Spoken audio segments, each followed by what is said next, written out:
Jangan lupa subscribe, nyalain tombol loncengnya, like, comment, and share.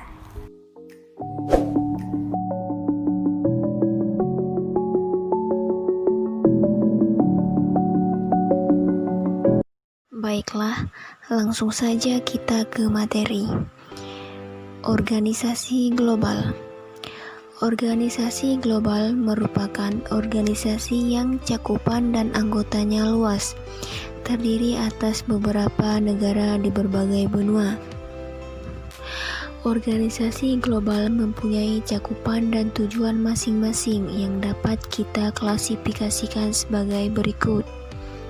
1. Organisasi Perdagangan Dunia. Pasca Perang Dunia II, kondisi perekonomian dunia mengalami kemunduran yang cukup signifikan. Konflik yang melibatkan hampir seluruh negara di dunia ini menyebabkan semakin menguatnya upaya proteksionisme perdagangan pasca perang. GATT atau General Agreement on Tariffs and Trade. GATT merupakan perjanjian perdagangan internasional yang disepakati pada tahun 1948 di Jenewa, Swiss.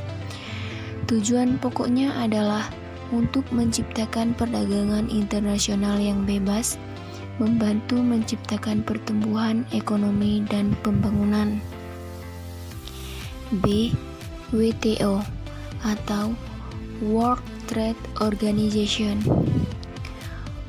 WTO merupakan badan internasional yang mengatur masalah perdagangan antar negara. WTO secara resmi berdiri pada tanggal 1 Januari 1995. Tujuan utama pembentukan WTO adalah membantu para produsen barang, jasa, eksportir maupun importir dalam kegiatan perdagangan. Tujuan tersebut dituangkan dalam Undang-Undang Pendirian WTO.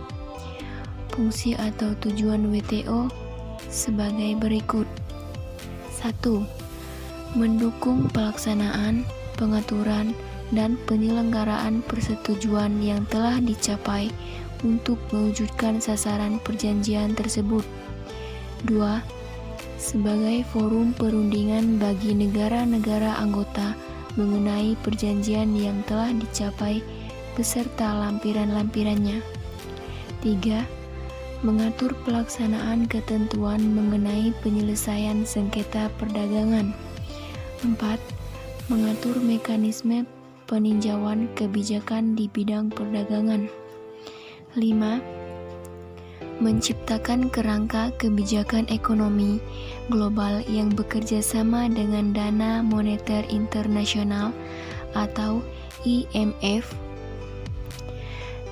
dan Bank Dunia atau World Bank serta badan yang berafiliasi. C. OPEC atau Organization of the Petroleum Exporting Countries. OPEC atau Organisasi Negara-Negara Pengekspor Minyak Bumi. OPEC bertujuan untuk menyelesaikan masalah-masalah mengenai produksi, harga, dan hak konsesi minyak bumi dengan berbagai perusahaan minyak. OPEC dibentuk karena jatuhnya harga minyak pada perusahaan-perusahaan besar seperti perusahaan British Petroleum, Shell, Texaco, dan Exxon Mobil. OPEC didirikan agar masing-masing negara anggota dapat mengambil kebijakan yang tepat dalam bidang perminyakan dan harga minyak sehingga dapat menguntungkan negara anggota atau produsen. Secara khusus, tujuan didirikannya OPEC adalah sebagai berikut. 1. Menjaga kestabilan harga minyak di pasar internasional. 2. Menghindari persaingan perdagangan minyak antara negara-negara anggota OPEC. 3. Memenuhi kebutuhan minyak dunia, terutama negara-negara pusat industri. 4. mengoordinasi dan menyatukan kebijakan tentang minyak bagi setiap negara-negara anggota. 2. Fakta keamanan di dunia.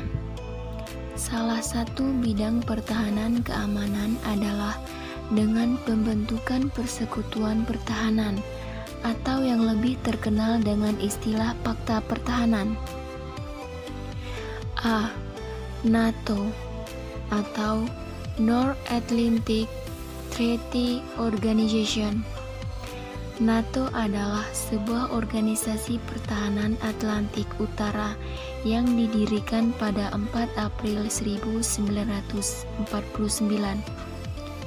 Nama resmi dari NATO adalah Organisation du Traité de l'Atlantique Nord atau OTAN. Tujuan utama didirikannya NATO adalah untuk menghadapi ancaman bahaya komunisme di Eropa.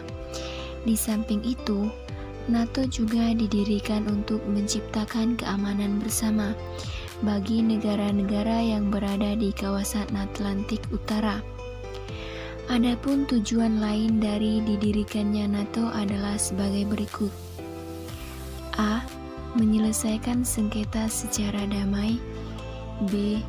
Menghapuskan sengketa politik ekonomi internasional. C. Menghindarkan penggunaan kekerasan dan ancaman militer dalam hubungan internasional. D. Saling membantu dan membela negara yang tergabung dalam anggota NATO yang memperoleh serangan dari negara lain. Dalam sistem keanggotaan NATO, terdapat partner countries.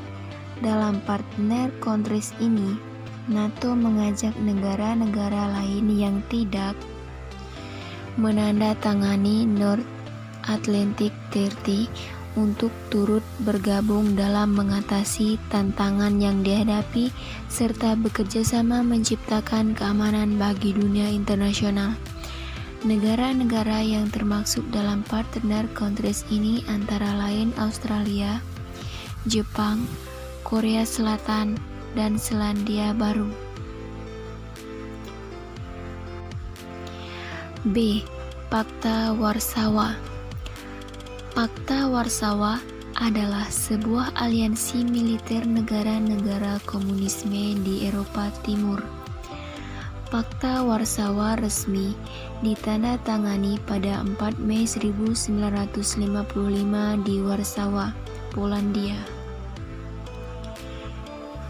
Negara-negara yang ikut serta dalam pakta ini ialah Republik Albania, Republik Bulgaria, Republik Hongaria, Republik Demokrat Jerman atau Jerman Timur, Republik Polandia, Republik Rumania, Republik Sosialis Uni Soviet, dan Republik Ceko. C. ANZUS atau Australia, New Zealand, and United States. ANZUS merupakan suatu fakta pertahanan bersama di kawasan Pasifik yang didirikan pada tanggal 1 September 1951 di San Francisco dan mulai berlaku pada 29 April 1952. Perjanjian ANZUS merupakan sebuah fakta pertahanan yang bertujuan untuk 1. Meningkatkan keamanan di kawasan Pasifik. 2. Meningkatkan kerjasama militer untuk mencegah terjadinya agresi dari negara lain ke kawasan Pasifik. 3. Menghadapi ancaman yang dapat mengganggu integritas teritorial, kebebasan politik, dan keamanan di setiap anggota ANZUS. 4. Mengoordinasikan pertahanan bersama di kawasan Pasifik. 5. Membendung pengaruh komunisme yang dianggap sebagai agresor di kawasan Asia Pasifik, terutama dari RRC dan Uni Soviet, serta meningkatkan kerjasama militer untuk mencegah terjadinya agresi negara lain ke kawasan Pasifik. D. SEATO atau Southeast Asia Treaty Organization. SEATO adalah sebuah organisasi pertahanan internasional di Asia Tenggara yang ditandatangani pada 8 September 1954 di Manila, Filipina. Lembaga formal SEATO dibentuk pada pertemuan mitra perjanjian di Bangkok pada bulan Februari 1955. SEATO merupakan aliansi militer pimpinan Amerika Serikat untuk membantu perlawanan terhadap ekspansi komunis di Asia Tenggara. Pada 30 Juni 1977, SEATO dibubarkan setelah terjadinya perubahan besar di kawasan Asia Tenggara, khususnya yang terkait dengan kekalahan Amerika dalam Perang Vietnam.